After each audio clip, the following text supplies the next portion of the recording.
Hola, bueno, bienvenidos a otra clase. Vamos a hablar ahora de productos médicos. ¿Qué son los productos médicos?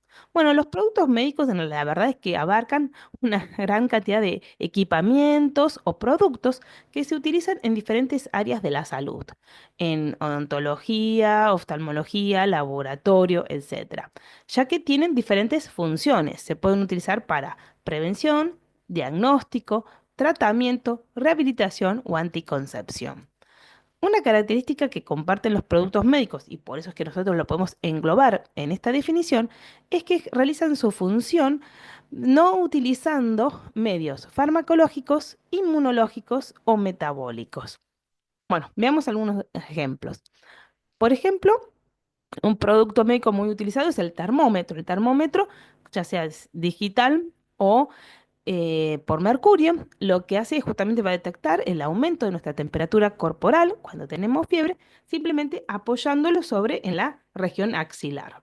O sea, por una cuestión ya física. Los desinfectantes y otras soluciones que se utilizan para preparar productos médicos o para desinfectar los mismos también son considerados productos médicos. Un ejemplo de esto es, por ejemplo, las soluciones que se utilizan para el cuidado de los lentes de contacto. Es importante que los diferenciemos de los medicamentos, que también son sustancias que, que tienen finalidades parecidas, o sea, también se utilizan para prevención, diagnosticar o modificar algún estado fisiológico o patológico. Veamos algunos ejemplos. Eh, por ejemplo, las vacunas. Las vacunas, ¿qué hacen? Justamente estimulan nuestro sistema inmunológico para que nosotros estemos preparados por si estamos en contacto con ese agente etiológico que causa la infección. Los antibióticos, ¿qué hacen los antibióticos? Actúan ya sobre el metabolismo bacteriano, o sea, van a actuar diferentes puntos, como ya vimos en micro, y van a producir o la muerte de la bacteria o van a disminuir su crecimiento. O sea, y también tenemos, por ejemplo, los analgésicos. ¿Cómo actúan los analgésicos? Por ejemplo, los no esteroideos, ¿m? El famoso del ibuprofeno. ¿Qué es lo que hacen estos? Lo que van a hacer es van a inhibir una enzima que entonces de esa manera se disminuye la producción de prostaglandinas. ¿Qué son las prostaglandinas? Son como mensajeros que en realidad lo que hacen es van avisando al cuerpo, a las diferentes partes del cuerpo, que está ocurriendo, que hay en algún punto hay o un proceso infeccioso o una lesión, etcétera. Entonces, por lo cual nosotros tenemos que dirigir las diferentes células o moléculas para tratar de aliviar la infección o curar la cicatriz, etcétera. Por ejemplo, otro ejemplo de los de medicamentos, ¿cómo actúa para la atención? Bueno, en este caso, ¿qué pasa? Nosotros, por ejemplo, cuando corremos, cuando o sea, cuando hacemos ejercicio o estamos muy nerviosos, se libera una hormona que seguramente la han escuchado nombrar, que es la adrenalina. La adrenalina es justamente la que nos tiene así como activos, en alerta. Esta actúa justamente para cumplir sus funciones, actúa en diferentes puntos, por ejemplo, la parte cardiovascular. ¿Y eso por qué? Porque se une a un sitio específico, es un receptor. Estos medicamentos para la atención lo que hacen es se unen al receptor, ocupan el sitio, le dicen, ah, no, vete adrenalina, acá no te puedes unir. Entonces, justamente no actúa, y entonces se empieza a controlar la tensión.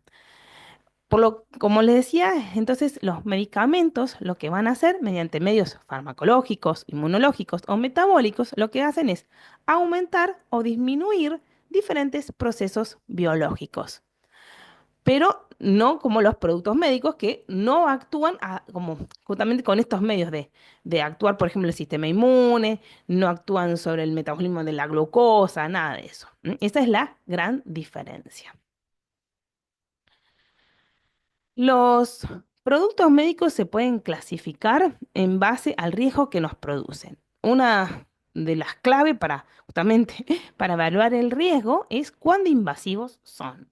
No todos son iguales. Por ejemplo, nosotros vimos el ejemplo del termómetro. Los termómetros nosotros lo apoyamos sobre una piel sana, que es una barrera fisiológica, o sea que son no invasivos, o sea que evidentemente su grado de invasividad es nada. ponémoslo bajo. Y después tenemos, por ejemplo, las jeringas que se utilizan para extraer sangre o para colocarse una vacuna. Ahí están perforando la piel, esa barrera, pero es algo transitorio. Y después tenemos, por ejemplo, ya algo invasivo, pero como algo, un implante, por ejemplo, un marcapaso, los lentes oculares. Eso ya, obviamente, se coloca mediante cirugía, o sea, es mucho más complejo y a su vez permanecen más tiempo en el cuerpo. Entonces, en líneas generales, o sea que cuanto mayor sea el grado de invasividad y mayor la permanencia, mayor el riesgo que nos van a producir. ¿Cuál es la naturaleza del contacto? También lo mismo, o sea, como dijimos, el termómetro, algunas gasas, etcétera, entran en contacto con la piel, con una barrera fisiológica protectora, o sea, por lo tanto, eh, ahí digamos, el riesgo va a ser mucho menor que, por ejemplo, los lentes de contacto que que justamente entran en contacto con superficies más delicadas de nuestro cuerpo, como son la córnea. O peor aún, si estos productos médicos entran en contacto con órganos internos o con el mismo torrente sanguíneo, que de ahí entonces cualquier infección o cualquier cosa o contaminante, como le dice, puede ir a cualquier parte del cuerpo. Por lo tanto, el riesgo de esos productos médicos va a ser mucho mayor que en los primeros. La dependencia del dispositivo. En algunos casos nosotros dependemos de estos productos médicos para mantener funciones vitales, como por ejemplo el marcapaso que controla el ritmo cardíaco. También otro ejemplo de un producto médico, hay justamente esos dispositivos que directamente inyectan la insulina en los diabéticos insulino dependientes. En estos casos, obviamente, el riesgo de que estos dispositivos fallen mal y que nos generen un daño es mucho mayor. En base a estas características, entonces los productos médicos se van a clasificar en clase 1, clase 2, clase 3, clase 4, siendo los de clase 1 los de menor riesgo. ¿Qué pasa con los lentes de contacto? Bueno, también, entonces, obviamente no son todos iguales y también el riesgo va a depender justamente de sus características, del material con que estén constituidos, de si se utilizan en forma, por ejemplo, si son desechables, si son de un recambio determinado o si se usan, por ejemplo, durante la noche o también va a depender de, de algunos que tienen ya características más particulares que nos pueden generar mayor riesgo. En líneas generales, los lentes de contacto se clasifican principalmente en clase 2, o sea, en un riesgo moderado, porque justamente entran en contacto con el ojo.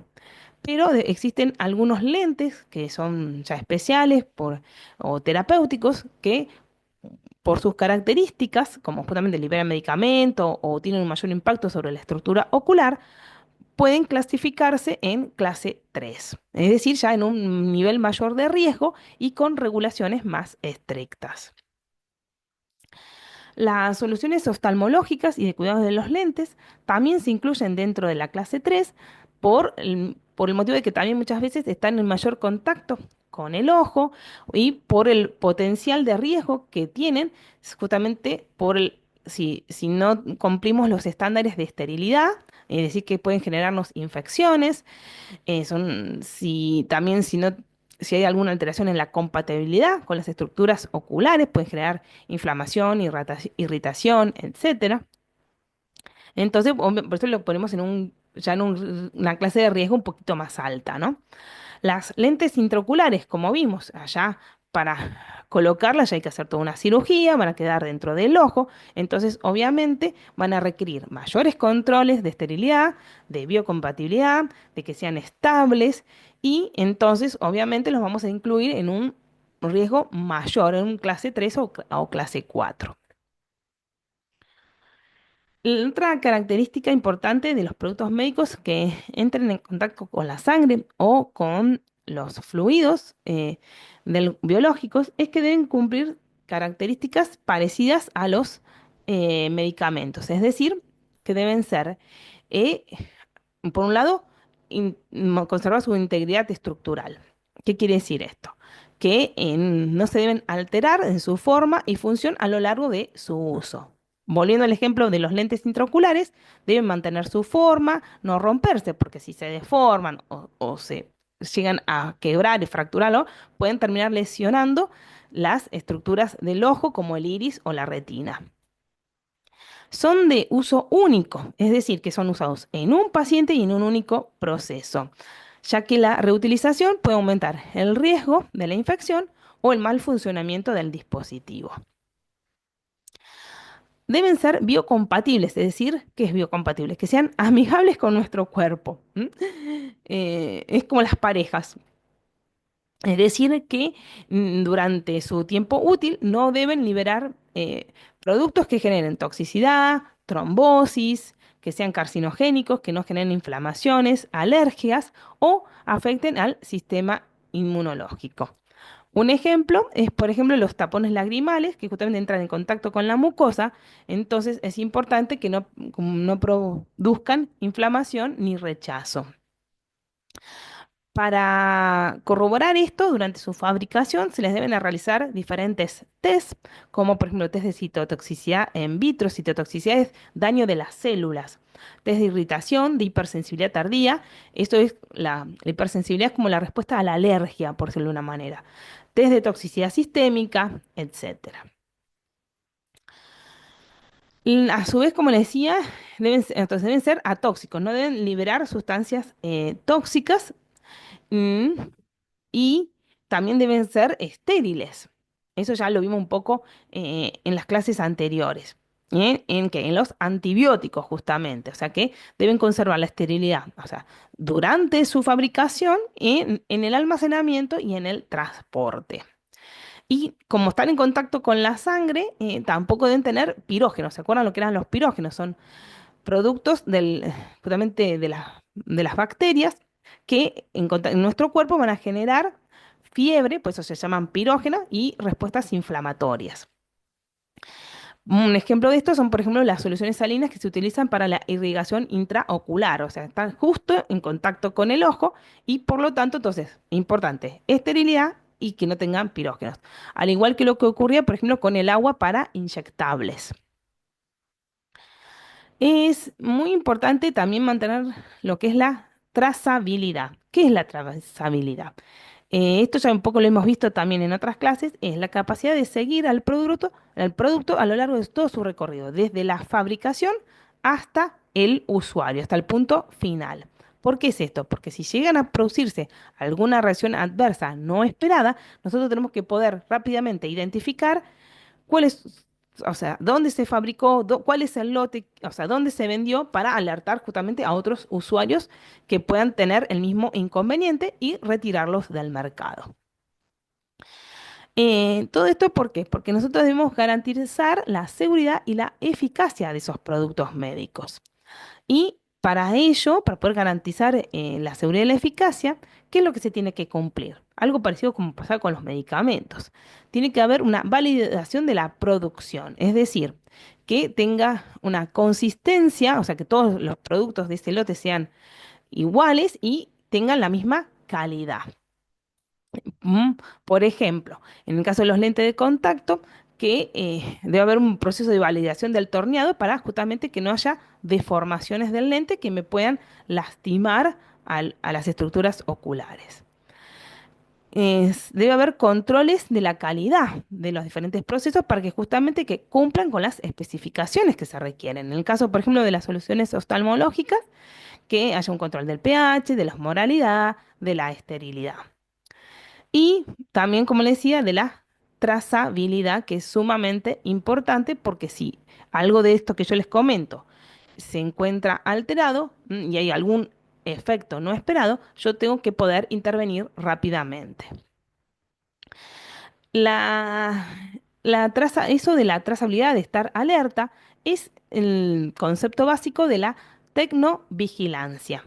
¿Quién realiza la tecnovigilancia? El ANMAT. Y justamente, ¿cómo es esto? Justamente es detectar algún problema una vez que el producto ya está en el mercado. O sea, algún efecto adverso que nosotros no hayamos podido detectar durante la producción del producto médico. ¿Y quiénes realizan la notificación al ANMAT? Lo puede realizar cualquier persona que haya sufrido un evento adverso o que sepa a ciencia cierta de algún de dicho evento. Salvo cuando los productos médicos son de uso exclusivo profesional, es decir, por ejemplo, algo que se utiliza, por ejemplo, en quirófano, en cirugía, ahí el profesional matriculado que es responsable es el que va a hacer la notificación al ANMAT. Como les decía, la trazabilidad se puede hacer de dos maneras, en tiempo real o por unidad. ¿Qué significa tiempo real? Es porque algunos dispositivos médicos, como vimos que tienen ya son de mayor riesgo, es muy importante que haya un seguimiento más cercano.